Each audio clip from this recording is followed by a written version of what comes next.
what's up mga kabakyard? Welcome to my vlog. For today's video mga kabakyard, itorta mo sa gamay nga backyard farm sa Tres Agribit by Boss Henry Hingpit. Ingon ani ang farmer sa iyahang tangkal mga kabakyard. Ingon ani ito sa secured ni Coral Shop Seal. So naitrapal sa paligid. Maning mga kabakyard ang among burako. Ilahang burako din.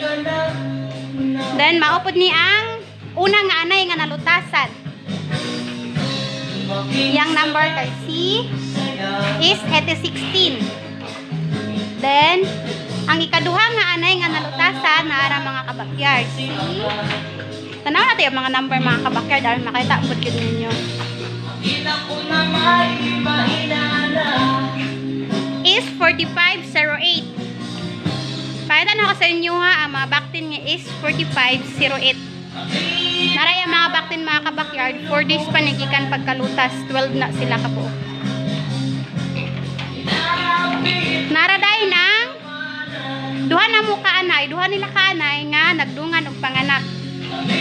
Mao ni mga kabakyard ang akong gipanabangan nga anay. So wigdaling pa na siya mga kabakyard kay tungod sa kainit diri mga kabakyard. 11 kabuok ang iyang anak mga kabakyard, karon sa 12 ato na siyang lutason. Nara ang isa, 11 kaya kabuk iyang anak mga kabakyard, sa 12 kaya na siya lutason. Mao na siya si S4241.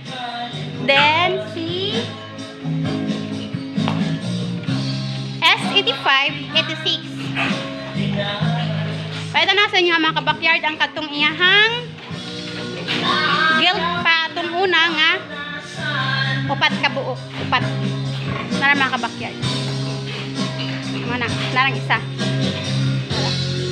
Bali ang tuluan na mga kabakyard na brida na. Ang isa na lang wala. Kana na lang si 3733 ang wala. Then nara mga kabakyard ang GP ni Boss Henry. Special gina siya mga kabakyard. Gianli feeder na niya mga kabakyard.